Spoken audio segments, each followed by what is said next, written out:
नमस्कार। आज फिर एक दो छोटे किस्से लेके आया हूँ अपने ही जीवन से जुड़ी हुई।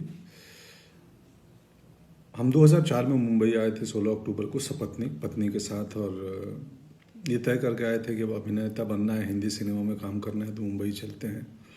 मालूम था लड़ाई लंबी है, वक्त बहुत लगेगा, तो हमने तैयारी कर रखी थी पहले से। पत्नी को बोला था कि तुम बीएड कर लो ताकि शुरुआती में तुम कहीं टीचर की नौकरी कर लेना, और मुझे तो पता नहीं मेरा क्या होगा, कितना समय लगेगा। तो उतने दिन घर चलाने के लिए कोई तो एक कमाने वाला चाहिए, तो पत्नी ने बीएड कर लिया था और हम मुंबई आ गए। मुंबई आते हम शुरुआत के 2 महीने अपने दोस्त के घर पे रहे। भानु नाम है उसका, मेरा बैचमेट है भानु उदय। और हम अपने लिए घर खोजते रहे। फिर हमारे बजट के लिहाज से एक कांदीवली वेस्ट में एक छोटा सा घर मिल गया, जहां हम लोग आ गए, शिफ्ट हो गए। 2 महीने बाद फिर शुरू हुई बात नौकरी, पत्नी की नौकरी खोजनी है। तो क्लासिफाइड अखबारों में आते हैं ना, सो उसमें खोजते थे हम लोग टीचर्स की वैकेंसी कहाँ है, और पढ़ते थे। अब हमें करना उस इलाके में जहाँ हम रह रहे हैं, कांदीवली, मलाड, अंधेरी। अब टाउन में नहीं जा सकते या दूर, तो निकले नहीं, कहीं वैकेंसी मिलती नहीं थी। तो हमने बोला, बायोडाटा मेरी पत्नी बना के रखी थी, तो मैं बोला यार एक काम करो, तुम बायोडाटा बना ली हो तो जितने अंधेरी मलाड के स्कूल्स हैं ना हमारे आसपास, जहाँ हम चाहते हैं, कन्वीनियंट है, वहाँ चल के हम बायोडाटा दे आते हैं। वो बोली ऐसे कैसे दे दोगे, वैकेंसी निकली नहीं है और कैसे ऐसे दे दोगे, कोलकाता से आई हैं तो वो दरबार जाने नहीं देंगे, या मतलब क्या कहेंगे लोग, वैकेंसी है नहीं, क्यों आए कौन। बोले क्या हो जाएगा, क्या होगा, ज़्यादा से ज़्यादा ये तो नहीं बोलेंगे ना कि यू आर अंडर अरेस्ट, आप अंदर आए कैसे, चलिए जी आप गिरफ्तार होते हैं, अब चलिए थाने। तो चलते हैं ना। बोली तुम, मुझे नहीं मालूम, तुम अजीब आदमी हो। मैं बोला अरे प्रयास करने में क्या गया है, होगा होगा, नहीं होगा क्या कर लेंगे, पकड़ लेंगे, जान मार देंगे, चलो। तो गए हम लोग एक मलाड के गोरेगांव के स्कूल में, बड़े स्कूल में, और हमने दरवान पूछा क्या है, गार्ड ने बोला नहीं रिसेप्शन पे मिलना है, कुछ जानकारी लेनी है, यहाँ लिख दो। चले गए। मैं नहीं गया, वो गई थी, मैं बाहर खड़ा था। रिसेप्शन पे ये बोलना उसको मत बताना बायोडाटा, उसको बोलना कि मुझे रिसेप्शन से कुछ इन्फॉर्मेशन लेनी है। अंदर गई और उन्होंने बोला भाई एक बायोडाटा है, मैं टीचर की नौकरी खोज रही हूँ। तो रिसेप्शन पे जो महिला बैठी थी उन्होंने बोला हमारे पास वैकेंसी तो है नहीं, बट ठीक है आप आई हो तो दे दो, हम एडमिन तक पहुँचा देंगे, अगर उनकी ज़रूरत हुई तो आपको बुलाएंगे। कट्टू सिनेमा वालों की भाषा है कट्टू, मतलब इसके बाद मैं एक दूसरी कहानी पे आता हूँ। बायोडाटा दे दिया, उस महिला ने बोला कि एडमिन तक खबर दे दूंगी, ज़रूरत पड़ी कभी लगी तो बुला देंगे। आ गई, बोले चलो ठीक है, बस हमने अपना काम कर लिया। दूसरी कहानी मेरी क्या चल रही थी, मैं उस समय हार्ड कॉपी तस्वीरों का वक्त था, तब मेल नहीं आए थे कि हम मेल कर दें तस्वीरें, या ऑडिशन बाद का चीज़ है, पहले आपकी तस्वीर पसंद आनी चाहिए तब ऑडिशन के लिए बुलाते थे, और तब कास्टिंग डायरेक्टर्स भी नहीं आए थे। अभी जो बहुत सारी कंपनियां हैं, बहुत सारे लोग हैं, करते हैं और अच्छा काम कर रहे हैं। तो हम जाके, उस वक्त कास्टिंग डायरेक्टर नहीं होते थे, तो डायरेक्टर का कोई एसोसिएट डायरेक्टर या असिस्टेंट या प्रोडक्शन के लोग भी कास्टिंग कर लेते थे। और तब कास्टिंग मतलब बहुत छोटे छोटे रोल्स में नए एक्टर को लिया जाता था, और जो भी एक सेट पैटर्न था, ये हीरो, ये हीरोइन, ये विलेन, वकील, तो इंस्पेक्टर भी सेट थे।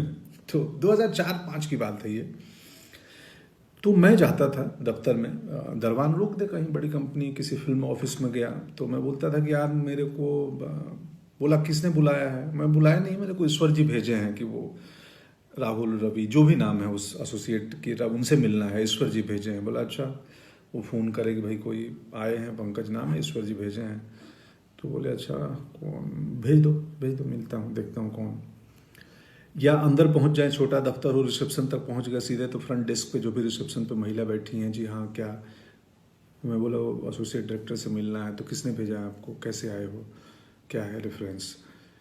तो मैं तो बोलता था वैसे ही आया हूँ, लिफ्ट से आया हूँ अभी बस ऊपर। नहीं नहीं नहीं, यहाँ भेजा किसने है। मैं मतलब वो ईश्वर जी भेजे हैं बोल के उनसे। ईश्वर जी, बोले हाँ बता दो ना उनको, वो जानते हैं। तो ईश्वर जी भेजे हैं, कोई पंकज आया है कास्टिंग वाला। बोले चलो आता। तो या तो कास्टिंग वाले निकल के आए या मुझे अंदर तक भेज दी जाए। मेरे पास कास्टिंग वाले आए, बोले हाँ जी बोलिए बताइए आप। तो मैं बोला जी मैं एक्टर हूँ और ये मेरी तस्वीर है, और मुझे पता चला आप कास्टिंग कर रहे हो। तो बोला ये बट ये ईश्वर जी कौन ईश्वर जी भेजे हैं वो प्रोडक्शन में या कुछ कॉस्ट्यूम या किस डिपार्टमेंट, कौन से ईश्वर जी?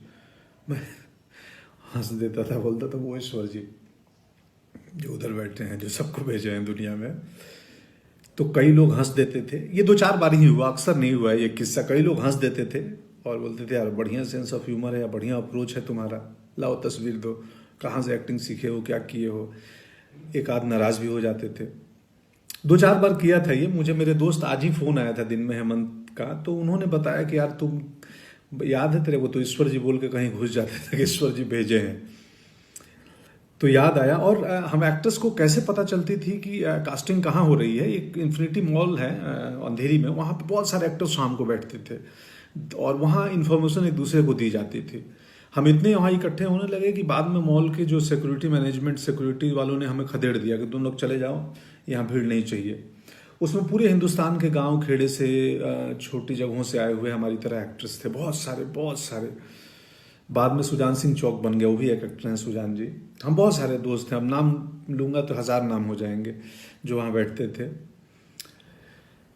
पत्नी की कहानी पे बायोडाटा दे के चली आई, एडमिन में जाएगा। दूसरे दिन कॉल आया कि जी आप आइए, एक इंटरव्यू के लिए प्रिंसिपल ने कॉल किया है। वो गई, इंटरव्यू दी, उनकी नौकरी हो गई।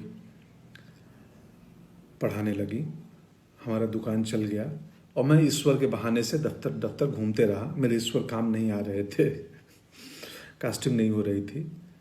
थोड़ा वक्त ज़्यादा लगा, ईश्वर काम आए, मौके मिले, बहुत सारे मौके धीरे धीरे मिलने लगे। गैंग्स ऑफ वसेपुर पहला मौका था जिसमें मुकेश ने, तब तक कास्टिंग डायरेक्टर आ चुके थे और तब तक वो पैटर्न ख़त्म हो गया था कि किसी भी बहाने एसोसिएट या असिस्टेंट तक घुस के अपनी तस्वीर दे दो या इंट्रो दे दो कि जी मैं एक्टर हूँ। तब तक प्रोफेशनल माहौल बनने लगा था। गैंग्स ऑफ वसेपुर में मुकेश कास्टिंग, उसके पहले अभिमन्यु रे थे यशराज में, वो कास्टिंग कर रहे थे।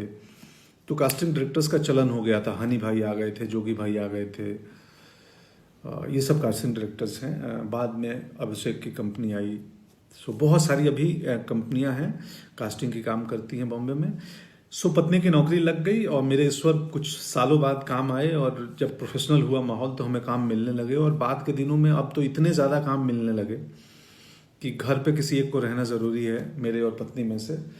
तो पत्नी को स्कूल की नौकरी कुछ साल पहले छोड़नी पड़ी और अब वो घर चलाती हैं, मुझे मैनेज करती हैं, हमारे बाकी बिजनेस को मैनेज करती हैं। ये है किस्सा। कुल जमा बात इतनी है कि प्रयास नहीं छोड़ना चाहिए। हम किसान परिवार से आए हैं। किसान एक बीज डालता है ज़मीन में और डालने के बाद उसको मिट्टी से ढक देता है। उसको मालूम है कि इसमें वक्त लगेगा। मेरा काम है फेवरेबल कंडीशन देना, इसको वक्त पे पानी देना, वक्त पे धूप देना, खाद देना, आसपास घास आ गए, कचरा आ गया, सफाई करना। ये एक दिन पौधा बनेगा और फिर फलाएंगे। इसमें धीरज बहुत बड़ी चीज़ होती है। आप जिंदगी में जो काम करना चाहते हो, कोई भी काम छोटा नहीं है, कुछ भी, मतलब आप किसानी में भी कमाल कर सकते हैं, आप कहीं पे भी कर सकते हैं। खैर, शुक्रिया, आज का किस्सा इतना ही। Thank you so much. Corona से डरना नहीं है, लड़ना है। लॉकडाउन को गंभीरता से पालन करें और बाकी उपाय हमें मालूम ही है। हाइजीनिक मेंटेन करें, एक फिजिकल डिस्टेंसिंग मेंटेन करें, अगर ज़रूरत हो एसेंशियल चीज़ों के लिए बाहर निकलना पड़ रहा है तो। और बस यही है। शुक्रिया। आप सबको बहुत सारा प्रेम और स्नेह, और पूरी दुनिया खुशहाल रहे, ऐसी कामना है प्रभु से। जय हिंद।